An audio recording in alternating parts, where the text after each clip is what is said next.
चरण की जय श्री सद्गुरु देव की जय श्री सत्य सनातन धर्म की जय हरि ओम नमः पार्वती पतये हर हर महादेव। जय जय श्री राधे जय जय श्री राधे जय जय श्री राधे जय जय श्री राधे जय जय श्री राधे जय जय श्री राधे श्री वृंदावन बिहारी लाल की जय सत्यं शिवं सुन्दरं सत्यं शिवं सुन्दरं ईश्वर सत्य है सत्य ही शिव है शिव ही सुंदर है सत्यं शिवं सुन्दरं ओ सत्यं शिवं કરીએ છીએ ને અમે બધા વંદન કરીએ છીએ. ભાગવતના પ્રારંભમાં જન્માંદસ્યથી પ્રારંભ કરી વ્યાસજી કહે છે કે નૈમિષારણ્યની અંદર સૌનકાદી ઋષિમુનિઓ શુદ્ધજીને પ્રશ્ન કરે છે કે બધા શાસ્ત્રનો સાર શું તે અમને કહો. ભગવત પ્રાપ્તિ કઈ રીતે થાય, ભગવત જ્ઞાન કઈ રીતે પ્રાપ્ત થાય તે અમને કહો. શુદ્ધજી કહે છે નિગમ કલ્પતરો ગલિતમ ફલમ સુકમુકાદમૃતમ દ્રવ સંયુતમ પિબત ભાગવતમ રસમાલયમ મુહુરહો રસિકા ભુવિ ભાવુકામ. નિગમ કલ્પતરો ગલિતમ ફલમ સુકમુકાદમૃતમ દ્રવ સંયુતમ. સુક એટલે પોપટ, એ આપણી દેશી ભાષામાં શું કે આપણે હુડો. શુકમુકાદમૃતમ દ્રવ સંયુતમ, એ ઝાડવે ચીકુ ને કેરી ને આવ્યા હોય આપણે તોડીને ખાઈ છોકરાને આપીએ ને એમાં એટલી બધી મીઠાશ ન હોય, પણ એ તો એની સિઝન હોય, આંબે મોર ખીલ્યા હોય, ફળ આવ્યા હોય ને એ પોપટ ઉડતો ઉડતો આવે ને ચાંચ મારે ને ટપદેરાનું ફળ હેઠું પડે, એ હુડાની ચાંચ લાગી જાય, પોપટની ચાંચ વાગે અને પછી ભલે હેઠું હોય પણ ખાવાની મજા આવે. એમાં રસ જ રસ છે. તો આ ભાગવત કેવું છે? નિગમ કલ્પતરો ગલિતમ ફલમ, ગળેલું એટલે ઘોળેલું. સિરિયા કરીને આપો તો તમારે ગોટલું નાખી દેવું પડે, છાલ નાખી દેવી પડે. અમુક એવા ફળ હોય એમાં બીયા નાખી દેવા પડે, કંઈક તો નાખવું પડે. પણ આ ફળ કેવું છે? નિગમ કલ્પતરો ગલિતમ ફલમ, ગળેલું એટલે રસવાળું, કઈ નાખવાનું જ નહીં, તમારે સીધું પેટમાં જ પધરાવી દેવાનું. સમથિંગ લાઈક ગ્રેપ્સ, દ્રાક્ષ. દ્રાક્ષમાં તમે આ તોડીને મોઢામાં નાખી દીધી, કાંઈ નાખવું જ ન પડે બહાર, બધું અંદર જ. નિગમ કલ્પતરો ગલિતમ ફલમ સુકમુખાદ્રમૃતમ દ્રવ સંયુતમ. કેવું રસવાળું ફળ. સુકમુખાદ, પોપટની ચાટ લાગી. ઓલા ફળને પોપટની હુડાની ચાટ લાગી, આ ફળને સુખદેવની ચાટ લાગી. સુખદેવ કેતા પોપટ. એટલે આ ભાગવત મીઠું છે. સુકમુખાદમૃતમ દ્રવ સંયુતમ પીબત, પીબત આંભળો નહીં, પીવો. કઈ રીતે? કાનથી પડિયા ભરી ભરીને કાનમાં નાખો. પીબત ભાગવતમ રસમાલયમ મુહરહો રસિકા ભુવિ ભાવુકા. મુહરહો રસિકા ભુવિ ભાવુકા. એવું સુંદર આ ફળ છે ભાગવત રૂપ, કલ્પવૃક્ષ રૂપી આંબાનું આ ભાગવતી ફળ છે. આમાં કઈ ત્યાજ્ય છે જ નહીં, બધું ગ્રાહ્ય જ છે, બધું ગ્રહણ કરવા યોગ્ય જ છે. ને કથા વાંચતા વાંચતા પણ હું તમને કહું છું, કઈ કથા મૂકી દઉં કઈ કથા તમને કહું, બધી જ કથાઓમાં રસ આવે એવી છે કથા. કઈ છોડવાનું મન જ નથી થતું, એટલે હજી મહાત્મામાંથી બહાર નીકળ્યા ને અત્યારે હમણાં 12 વાગે પૂરી થાય કથા. કારણ કે હું મૂકવાની મજા જ નથી આવતી, એક એક ટોપિક ઉપર ચર્ચા કરવાનું મન થાય છે, એટલી દિવ્ય કથા છે. એવું રસદાર ફળ એ ભાગવત છે. અને પાવાવાળા નિવૃત્ત તૃષ્ણ ઉપગીયમાનમ. ના ડોક્ટરે પાછા મેં પેલા કીધું એમ લાલચું નથી, આવ્યા એટલે રોગ મટાડવા જ બેઠા. એક જ ગાય એક જ ભાગ આપે ને પૂરું, એમાં સવાર બપોર સાંજ એમ 3 ભાગ નહીં. 7 દિવસ આવ્યા ને બેહો બસ. ભાવથી તમે આ રસ પીવો. આ ઓહળિયું છે ભગવાને સુખદેવજી આમ બરોબર વાટીને એવું ઓહળિયું તૈયાર કર્યું ને, તમે પીવો એટલે તમે હાજા થઈ જાઓ. સુખમુખાદૌ યમૃતમ દ્રવ સંયુતમ. શૌનકાદી ઋષિમુનિઓ શુદ્ધજીને પ્રશ્ન કરે છે. ભાગવતના પ્રારંભમાં 6 પ્રશ્ન કર્યા છે.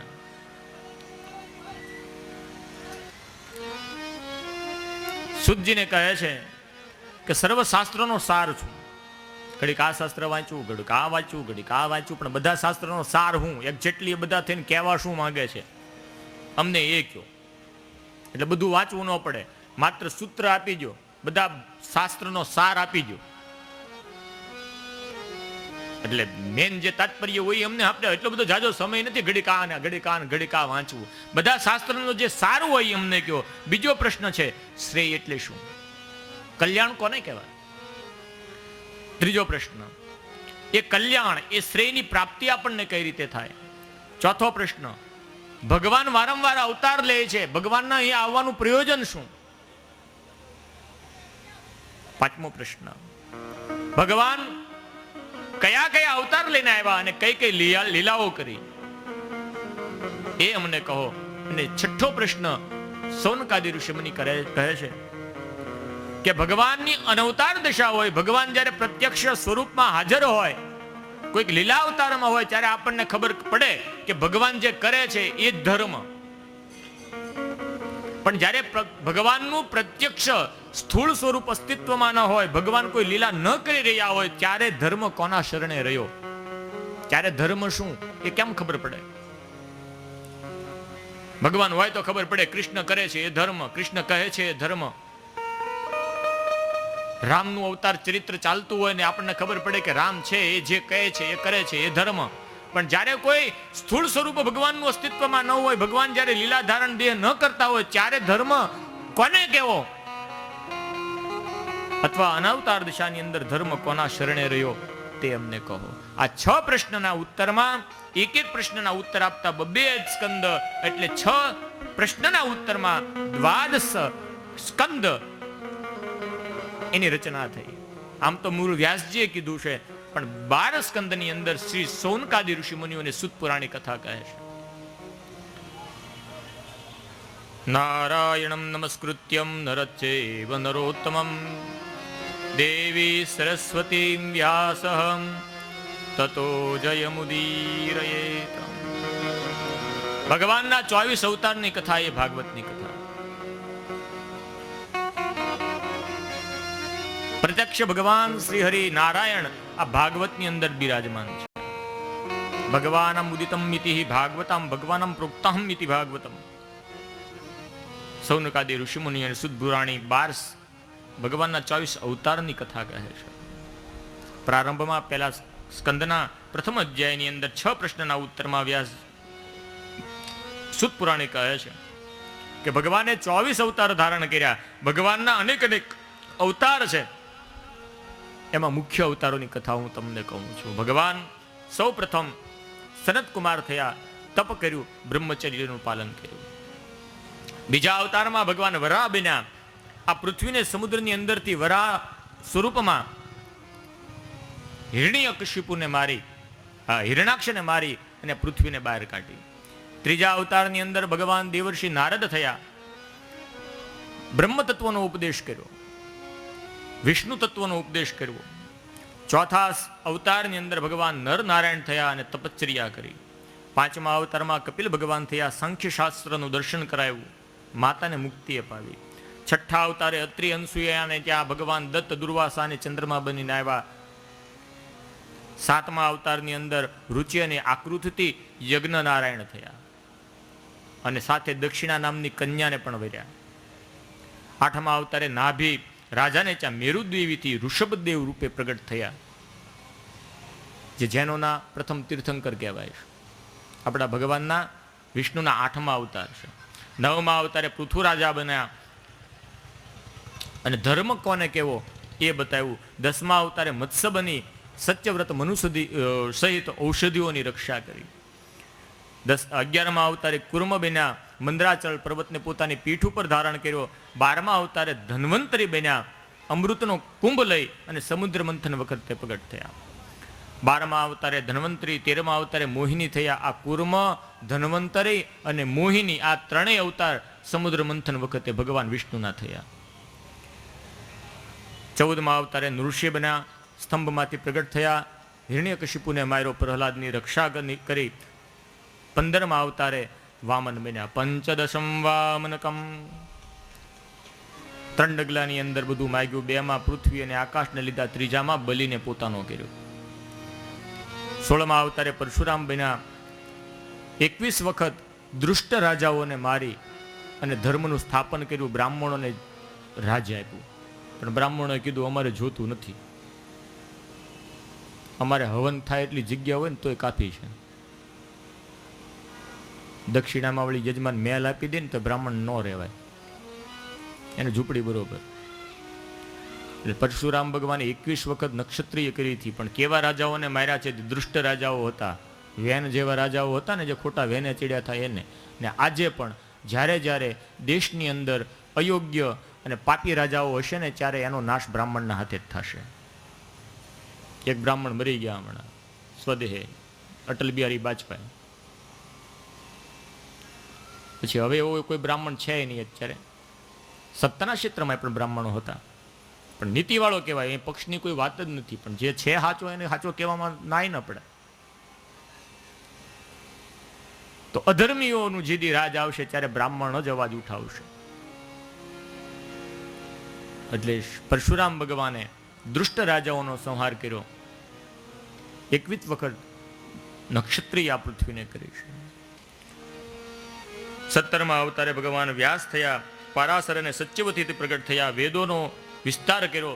એકમાંથી 4 સત્ય વેદ કર્યા, ઋગ, યજુ, શામ અને અથર્વ વેદ આમ વિસ્તાર કરી પોતાના શિષ્યને આપ્યો. 18મા અવતારે રામચંદ્ર થયા, સમુદ્ર પર સેતુ બાંધ્યો, રાવણને સંહાર્યો, સીતાને વાળ્યા.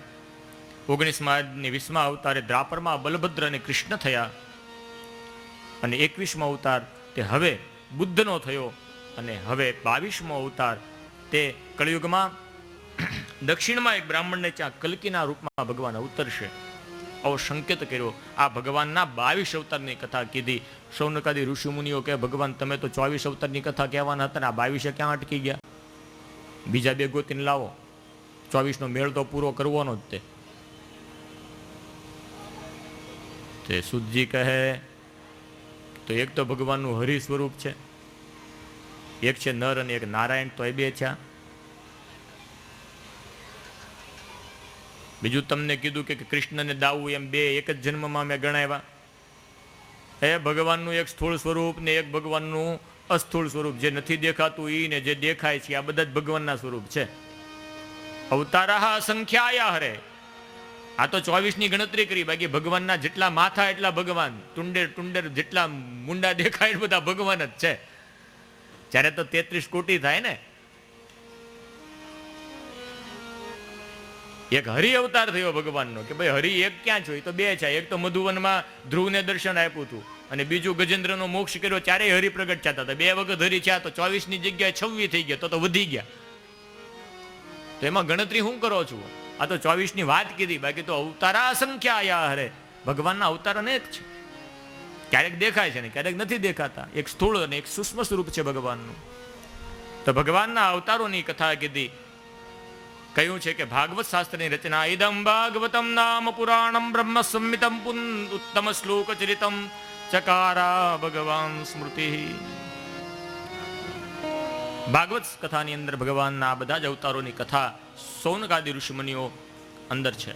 તમે એ સાંભળો કે એક વખતે આ કથા આ કથાનો વિસ્તાર વ્યાસજીએ કર્યો. એના પુત્ર સુખદેવજીને કથા સંભળાવી અને એક પુત્ર સુખદેવજી આ કથા સાંભળી અને ગંગા કિનારે અનશન વ્રત લઈ અને બેઠેલા એવા પરીક્ષિત મહારાજને કથા કીધી. સૌનકાદી ઋષિ મુનિ કહે કે જેણે કાંઈ લખવાનું બાકી નથી રાખ્યું, 18 પુરાણોની રચના કરી એવા વ્યાસજીએ આ ભાગવતની રચના શા માટે કરી? જેને કાંઈ શીખવાનું બાકી નથી એવા અપ્રવજન તમનુપેતમ પેત કૃત્યમ એવા સુખદેવજી મહારાજ આ ભણ્યા હું કામ? જેને ભણ્યા પછી કાંઈ ભણવાનું જ ન હોય ને એવા ફરી વખત ભણવા બેઠા ને ભાગવત ભણ્યા શા માટે? અને ઓલો તો રાજા ચક્રવર્તી સમ્રાટ હતો પરીક્ષિત, એની ગંગા કિનારે જઈને કથા સાંભળવા હું કામ બેઠો?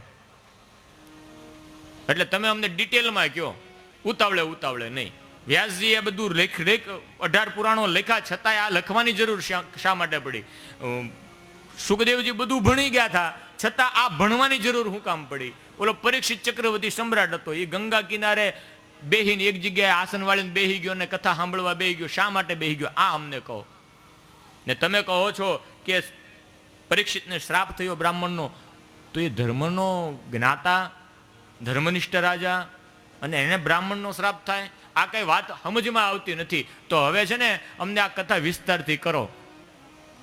કસ્મિન યુગે પ્રવૃત્તે તે સ્થાને વા કેન હેતુનામ કૃતમ સંચોદિતમ કૃષ્ણમ કૃતવાન સંહિતામુને. વ્યાસજી આની રચના કરી, જેણે કેટલું બધું સાહિત્ય લખ્યું છે. ઉત્તમથી ઉત્તમ એવા સાહિત્યની રચના વ્યાસજીએ કરીને છતાં એને ભાગવતની રચના કરી. કાંઈ લખવાનું બાકી નથી રાખ્યું છતાં રચ્યું શા માટે? અમને કહો. એટલે સુત પુરાણે કહે છે, ભાગવતની અંદર આપણને લઈ જાય છે.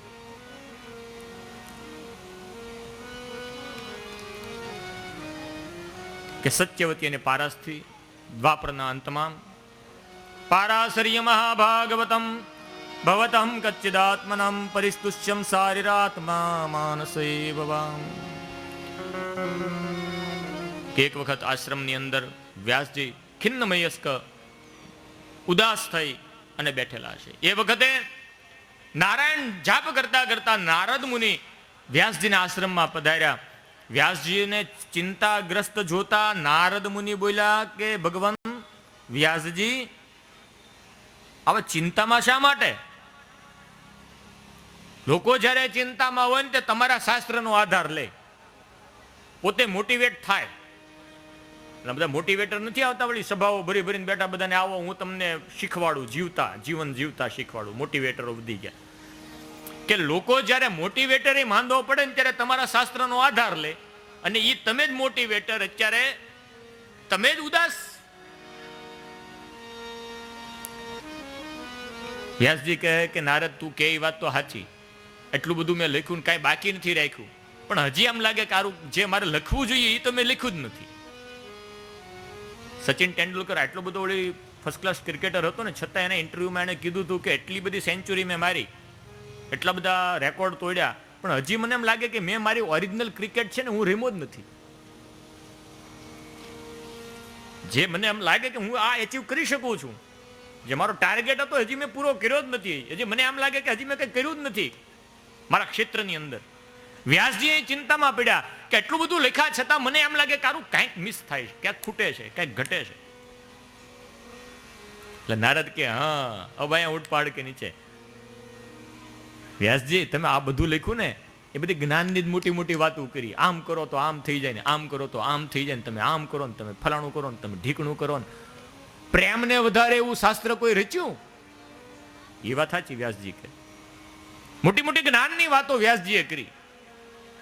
ગુરુડ પુરાણ વાંચો તમને બીવડાઈને મારી નાખે. વેદ અને ઉપનિષદ વાંચો એટલે તમે માથું ખંજવાળવા મળો. ઘડી કામ શું કરવું કઈ સમજ જ ન પડે. જ્ઞાનમાં વૃદ્ધિ ચોક્કસ કરે પણ પ્રેમમાં વૃદ્ધિ ન થાય. નારદ કહે વ્યાસજી તમે પ્રેમને વધારે, પ્રેમની વૃદ્ધિ થાય એવું કોઈ શાસ્ત્ર રચો. તો કઈ રીતે? લો હું તમને શ્લોક આપું. પૃથ્વીની ઉત્પત્તિ વખતે મારા પિતાને એટલે કે બ્રહ્માને ભગવાન નારાયણે સ્વયં આ 4 શ્લોક કીધા. એ તમે ભણો. બ્રહ્માએ મને આપ્યા, હવે હું તમને આપું. તમે આ 4 શ્લોકનો વિસ્તાર કરો અને એનો વિસ્તાર થશે. તમે પ્રેમને નારાયણને કેન્દ્રમાં રાખી અને એના ઉપર ભાષ્ય તૈયાર કરો તો ભગવાન રાજી થશે, તમને શાંતિ મળશે. નારદ મુનિએ પોતાના પૂર્વજન્મનો વૃત્તાંત કીધો છે કે આ પ્રેમને લઈને, ભગવાનના નામને લઈને જ હું પેલા દાસી પુત્ર હતો, પણ સંતોના સંગમાં આવ્યો ને મને સંતોએ મંત્ર આપ્યો ને એના લીધે હું દાસીનો પુત્ર હોવા છતાં આજે આ બીજા જન્મની અંદર દેવતાઓ દ્વારા હું પૂજાઉં છું. ભગવાને મારા ઉપર કૃપા કરી. તમે પ્રેમને લક્ષ્યમાં રહી કોઈ સંતને કેન્દ્રમાં રાખી અને સાહિત્યની રચના કરો. હું તમને મારો પૂર્વ વૃત્તાંત કહું છું. પછી નારદે પોતાના પૂર્વનો જન્મ વૃત્તાંત કીધો છે કે હું દાસી પુત્ર હતો પૂર્વ જન્મમાં, ને મારી માતાએ બ્રાહ્મણોની સેવા કરી, ઋષિમુનિઓની સેવા કરી, અને ઋષિમુનિઓએ મને મંત્ર આપ્યો, અને એના લીધે આ બીજા જન્મની અંદર હું ભગવાન નારાયણે આપેલી એક તારની આ વીણા લઈ અને નારાયણનું સંકીર્તન કરું છું અને દેવતાઓમાં પૂજાઉં છું. તો ભક્તિને વધારવાવાળા મંત્રનું તમે ગાયન ગ્રહણ કરો અને ભક્તિને વધારે એવા ગ્રંથની રચના કરો, નારાયણને કેન્દ્રમાં રાખીને કરો. આવો આપણે પણ ભાવથી નારાયણનું સંકીર્તન કરતા કરતા અત્યારે મધ્યાહનની કથાને વિરામ આપીએ અને સાયં સત્રના મધ્યાહનના સત્રના પ્રારંભ કરીએ. નારદના પૂર્વજન્મની કથા ત્યારે લેશું. 2 મિનિટ માટે નારાયણ સંકીર્તન. નારાયણ નારાયણ હરે હરે હરિ નારાયણ નારાયણ હરિ હરિ નારાયણ નારાયણ હરે હરે નારાયણ નારાયણ હરિ હરિ નારાયણ નારાયણ હરે હરે નારાયણ નારાયણ હરિ હરિ લક્ષ્મી નારાયણ રે લક્ષ્મી નારાયણ નારાયણ હરિ હરિ લક્ષ્મી નારાયણ નારાયણ હરે હરે લક્ષ્મી નારાયણ નારાયણ હરિ હરિ શ્રીમન નારાયણ નારાયણ હરે હરે નારાયણ નારાયણ હરિ હરિ શ્રીમન નારાયણ નારાયણ હરે હરે નારાયણ નારાયણ હરિ હરિ સૂર્ય નારાયણ નારાયણ હરે હરે નારાયણ નારાયણ હરિ હરિ સૂર્ય નારાયણ નારાયણ હરે હરે નારાયણ નારાયણ હરિ હરિ શ્રીમન નારાયણ નારાયણ હરે હરે નારાયણ નારાયણ હરિ હરિ નારાયણ નારાયણ હરે હરે ઓમ નમો નારાયણ ઓમ નમો નારાયણ હરિ ઓમ નમો નારાયણ સત્ય નારાયણ નારાયણ હરે હરે નારાયણ નારાયણ હરિ હરિ સ્વામી નારાયણ નારાયણ હરે હરે નારાયણ નારાયણ હરિ હરિ નર નારાયણ નારાયણ હરે હરે હર નારાયણ નારાયણ હરિ હરિ ભજમન નારાયણ નારાયણ હરે હરે નારાયણ નારાયણ હરિ હરિ ભજો નારાયણ નારાયણ હરે હરે ભજો નારાયણ નારાયણ હરિ હરિ ભજો નારાયણ નારાયણ હરે હરે ભજો નારાયણ નારાયણ હરિ જય શ્રી સદગુરુ દેવ કી જય શ્રી સત્ય સનાતન ધર્મ કી જય હરિ ઓમ નમઃ પાર્વતી પતયે હર હર મહાદેવ મહાદેવ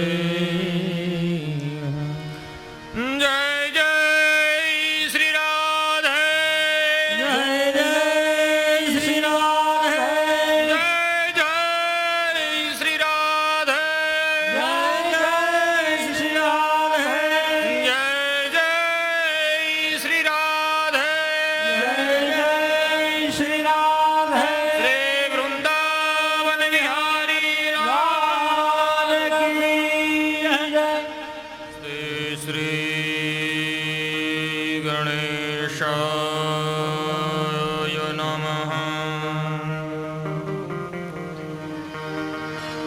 શ્રી સરસ્વત્યૈ નમઃ.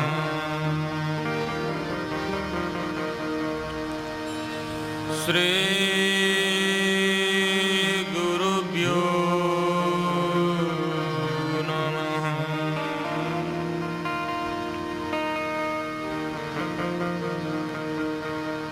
વંશે વિભૂષિતકરાન નવનીરદાભાન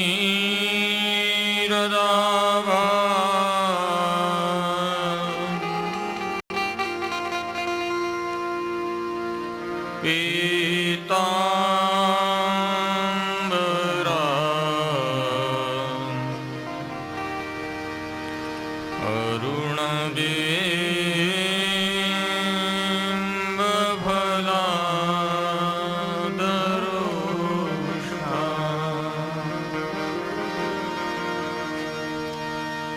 પૂર્ણેન્દુ સુંદરમુખા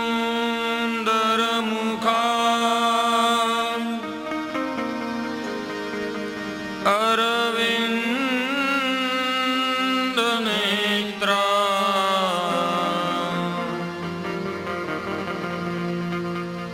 કૃષ્ણાત પરમ કિમપિ તત્ત્વમહં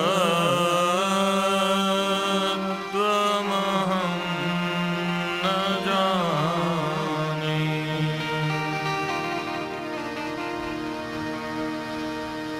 કૃષ્ણાત્વદીયપદપંકજપંજરાન્તે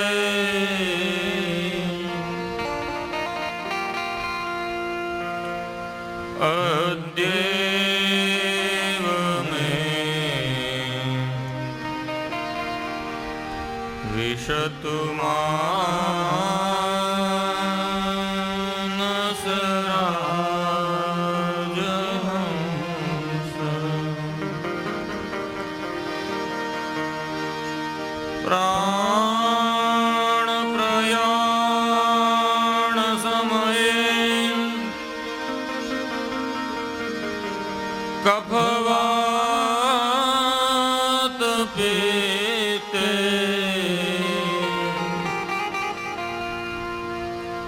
કંઠાવરો ધનવિધો સ્મરણં કૃતસ્તે. શ્રી દ્વારિકાધીશ કી જય. શ્રી ગોવર્ધનનાથ કી જય. શ્રી ગિરિરાજધરણ કી જય. હરિ ઓમ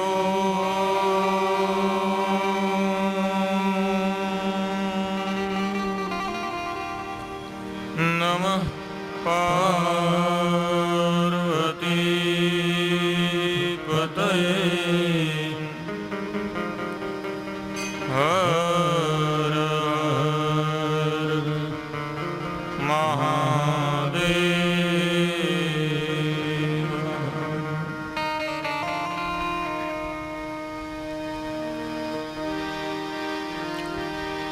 હરે કૃષ્ણ હરે કૃષ્ણ કૃષ્ણ કૃષ્ણ હરે હરે. હરે કૃષ્ણ હરે કૃષ્ણ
सच्चिदानन्दरूपाय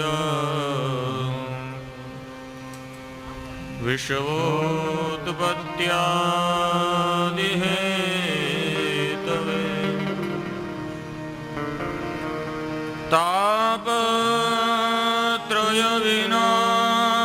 तापत्रयविनाशाय श्रीकृष्णाय वयं नमः। वासुनाथ वासुदेवस्यं वासितं भुवनत्रयं सर्वभूतनिवासो हसि वासुदेव नमोस्तुते। नमोस्तुते व्यासविशालबुद्धे पुल्लारविन्दायतपत्रनेत्रम् येन त्वया भारततैलपूर्णम् प्रज्वालितो ज्ञानमयं प्रदीपम् यप्रौरजन्तमनुपेतमपेतकृत्यम् बृहपायनो विरहकातरया जुहावम् पुत्रेति तन्मयतया तरवो विनेन्दु त्वं सर्वभूतहृदयं मुनिमानतोऽस्मि।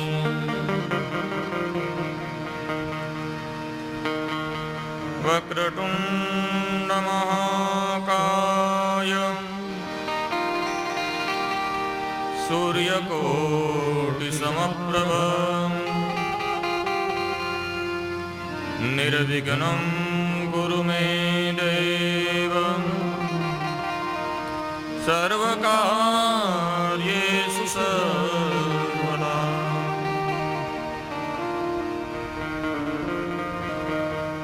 या कुन्देन्दुतुषारहारधवलां या शुभ्रवस्त्रामृतां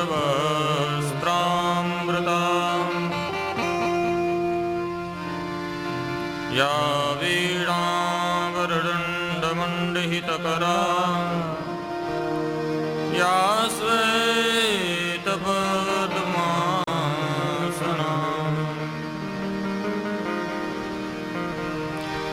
या ब्रह्माच्युतशङ्कर प्रभुभिः देवै सदा वन्दिताम् सा मां पातु सरस्वती भगवती निःशेषजाड्यापहा।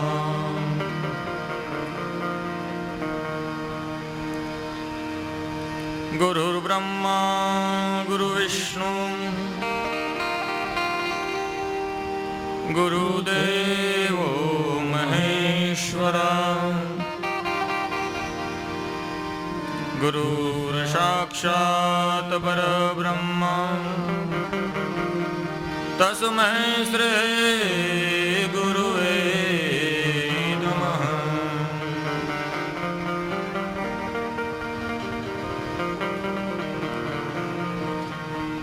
श्री गुरुचरण सरोज रज निज मन मुकुर सुधारी वरनहु रघुवर विमल जसु जोदायक फलचारी। बुद्धिहीन तनु जानिकै સુમિરો પવન કુમાર બલ બુદ્ધિ વિદ્યા દેહુ મોહિ હરહુ કલેશ વિકાર મંગલ ભવન અમંગલ હારી દ્રવહુ સુદશરથ અજિર વિહારી મંગલ દશરથ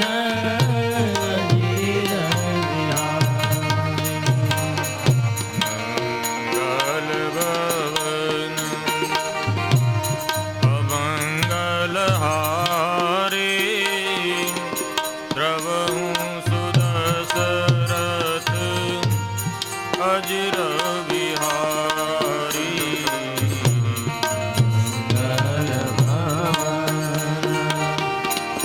મંગલ હારી પ્રભુ દશરથ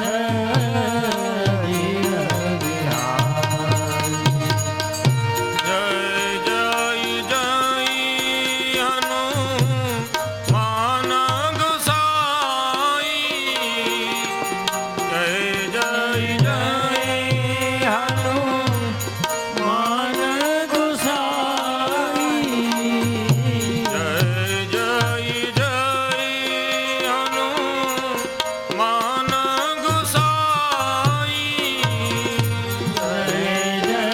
જય હનુમાન ગોસાઈ કૃપા કરો ગુરુ દેવ કી નાઈ કૃપા કરો ગુરુ દેવ કી નાઈ મંગલ ભવન અમંગલ હારી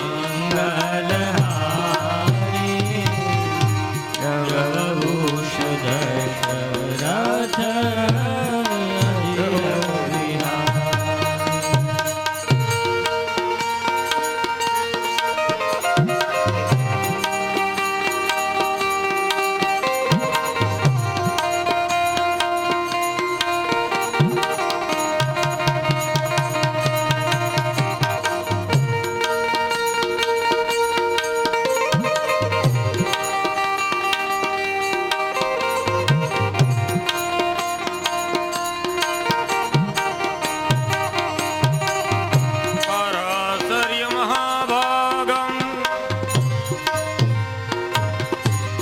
ભવતઃ કચ્ચિદાત્મના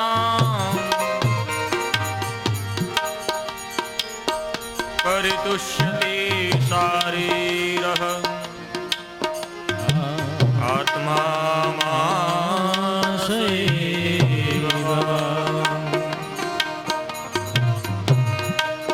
असत्यमे सर्वमिदं त्वयोक्तं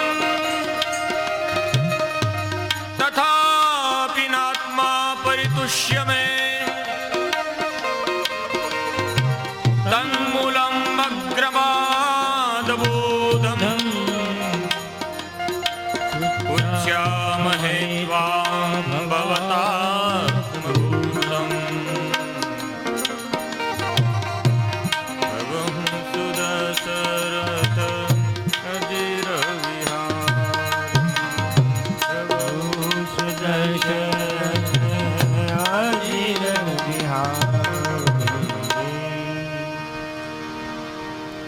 बोलिए श्री सुखदेव जी महाराज की जय।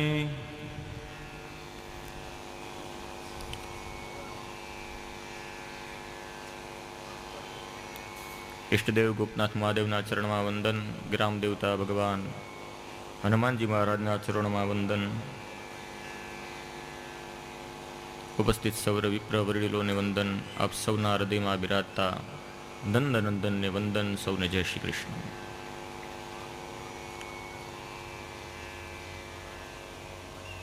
પ્રાતઃ સત્રની કથામાં મહાત્માની કથા આપણે સાંભળી. 5 અધ્યાયનું મહાત્મા અને પ્રથમ સ્કંદની કથામાં વ્યાસજીનો અસંતોષ અને નારદના પૂર્વજન્મની કથા અત્યારે કહેવા જઈ રહ્યો છું.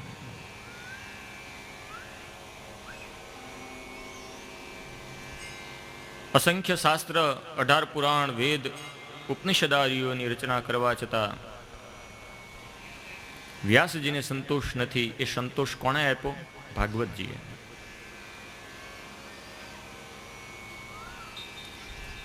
અત્યાર સુધીમાં વ્યાસજીએ જેટલા શાસ્ત્ર રચ્યા છે બધામાં ભય બતાવ્યો, જ્ઞાનની મોટી મોટી વાતો કરી.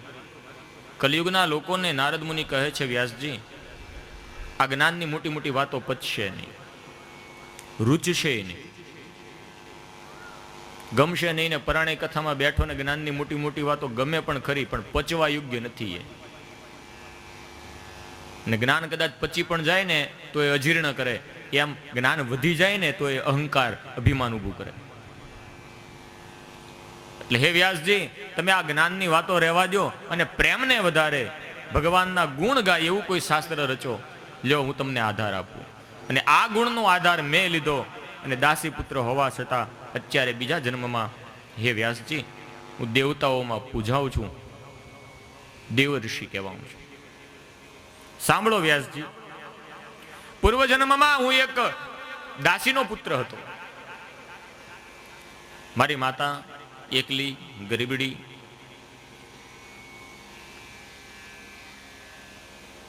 એક વેદજ્ઞ અને દેવજ્ઞ બ્રાહ્મણને ત્યાં સેવા ચાકરી કરે. બ્રાહ્મણ ખૂબ જ પ્રતિષ્ઠા વાળો, એટલે એના ઘરે અવારનવાર સંતો આવતા રહે, સત્સંગ થાય. હું મારી માતાની સાથે એ સંતોની સેવામાં રહું.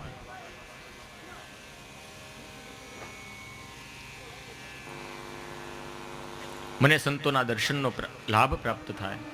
મારી માતા સેવા કરે, મારાથી જેટલું કામ થાય એટલું હું કરું. હું પણ માને કામમાં મદદ કરું. મારાથી સેવા થતી હોય એવી સેવા હું કરું. એક દિવસ ચાતુર્માસ આવ્યો. અત્યારે ચાતુર્માસ ચાલે છે. દેવ પોઢી એકાદશીથી દેવ ઉઠે ત્યાં સુધી ચાતુર્માસ કહેવાય. અત્યારે ધાર્મિક બીજા કાર્ય, લગ્ન પ્રસંગ આદિ ન થાય, ભગવાન હુઈ જાય. એને આરામ જોઈને કેટલું હુવે? 4 મહિના, 4.5 મહિના.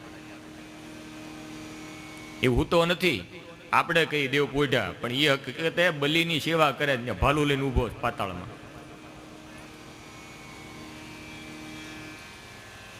ચાક્ષુષ મનવંતર આવશે ને ત્યારે બલિને રાજા બનાવવાનો છે, ઇન્દ્ર બનાવવાનો. એટલે ત્યાં સુધી એને જીવતો રાખવો પડે. એટલે એની સેવા ચાકરી કરવા ભગવાન જાય 4.5 મહિના પાતાળમાં. એટલે આપણે કઈ દેવ પોઢી ગયા. હવે દેવ જાગશે એટલે માગશે હું કે પરણવું છે, એટલે પછી પહેલા એને પરણાવી, પછી બધા પરણાય. હવે તો આપણે એવું કઈ રાખ્યું નથી. હવે ભગવાનને પરણવું હોય ત્યારે પરણે, દર વર્ષે પરણે જ છે ને. આપણે ઉતાવળ રાખો, વેકેશન પૂરા થઈ જાય, જલ્દી પરણો. આપણે લગ્ન પ્રસંગ વેકેશનમાં વહેલા હેર ચાલુ કરી દઈએ. હકીકતે પહેલા તો ભગવાન પરણે, એના લગ્ન થાય, પછી વિવાહ કાર્ય શરૂ થાય.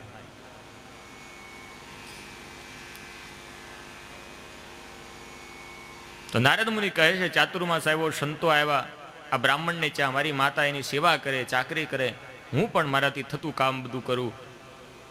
મને સંતોના એઠા પતરાવળા ઉપાડવાનું કામ મળ્યું.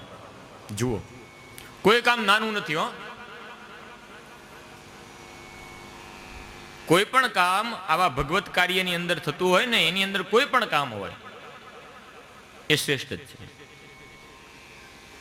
મારી માતાએ સંતોના કપડા ધોતી, હું એઠા પતરાવળા ઉપાડતો, અને પછી સત્સંગ થતો. એ ઋષિઓની, એ સંતોની આજ્ઞા લઈને હું એનું એઠા પતરાવાળાની અંદર જે અન્ન વધ્યું હોય ને એ હું જમતો. અન્ન ક્ષેત્રનો અન્ન કોઈ દિવસ બગાડાય નહીં, એક કણ પણ વ્યર્થ ના એનું ન જાય, એનું ધ્યાન રાખવું. એટલું છોડે જ નહીં સંતો, છતાંય કંઈક વધ્યું હોય તો હું જમતો.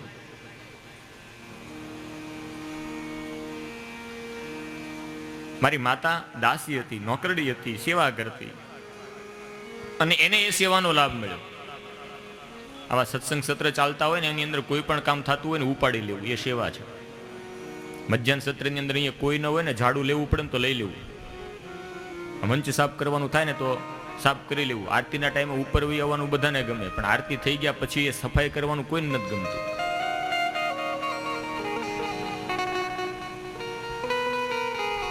તો જેટલી સેવા થાય ને એટલી કરવી. મેં જોયું છે બધું. સ્વચ્છ ભારત અભિયાન ચાલે છે, પણ અહીંયા એટલી અસર દેખાતી નથી.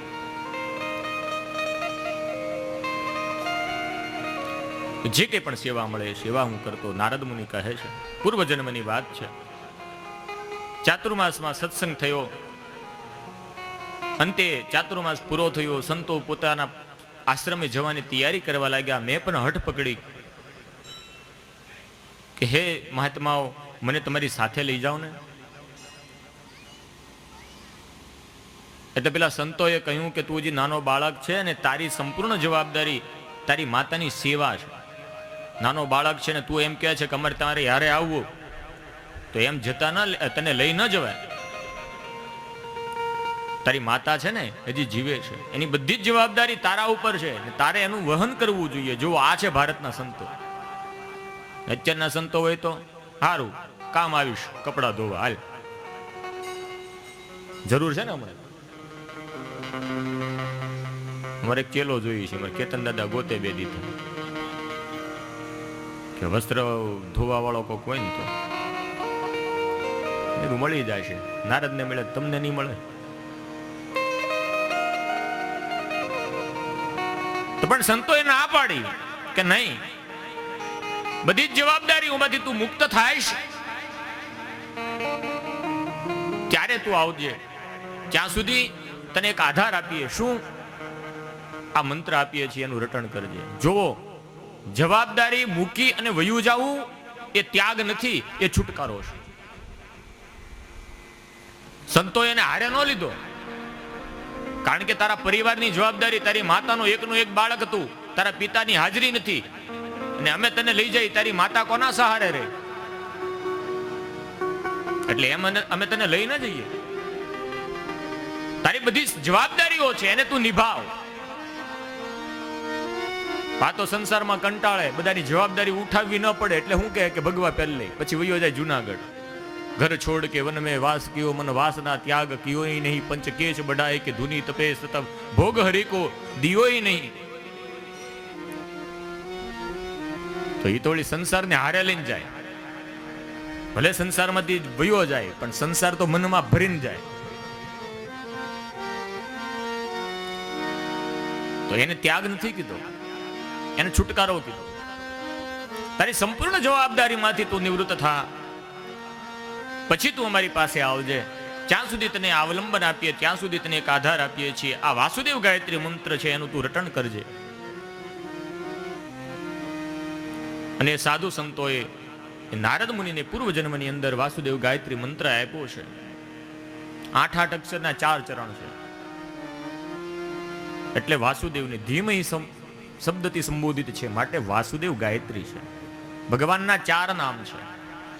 નમો ભગવતે તુભ્યમ વાસુદેવાય ધીમહિ પ્રદ્યુમ્નાય અનિરુદ્ધાય નમઃ શંકર્ષણાય ચ. ભગવતે તુભ્યમ, વાસુદેવ, અનિરુદ્ધ, પ્રદ્યુમ્ન ને શંકર્ષણ, આ 4 નામ છે. એટલે વાસુદેવ અને ધીમહિ સંબંધ છે, એટલે ગાયત્રી છે. આ વાસુદેવ ગાયત્રી મંત્રની દીક્ષા અમે તને આપીએ છીએ, તું આ જપજે. સંતો આ મંત્ર આપીને જતા રહ્યા. વાસુદેવ ગાયત્રી મંત્રનો નારદ કહે છે કે વ્યાસજી, હું નિત્ય જપ કરતો. એક દિવસ રાતના અંધારામાં સેવા કરતા મારી માતાનો પગ એક સર્પ ઉપર પડ્યો.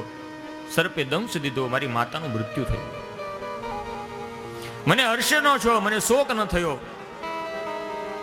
રાજી ન થયું, અને દુઃખ પણ ન થયું. હું હસ્યો પણ નહીં, રડ્યો પણ નહીં. માં મરી ગઈ છતાં કોઈ અસર નહીં.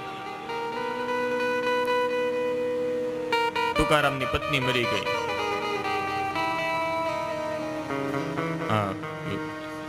નરસિંહની.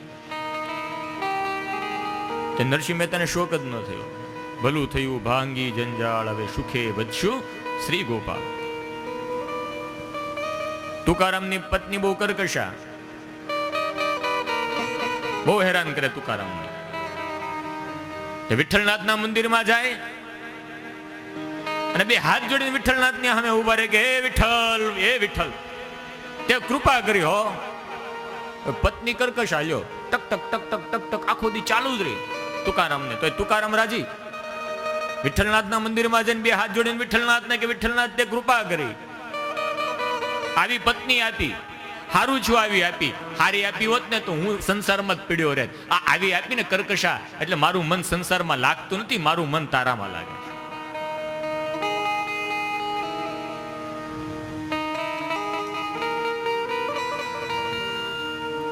એક મહારાષ્ટ્રના સંત, એની પત્ની બહુ સારી, પ્રભુ ભજનમાં એને સહકાર આપે, તો એ જ પ્રાર્થના, હારું છું આવી પત્ની આપી.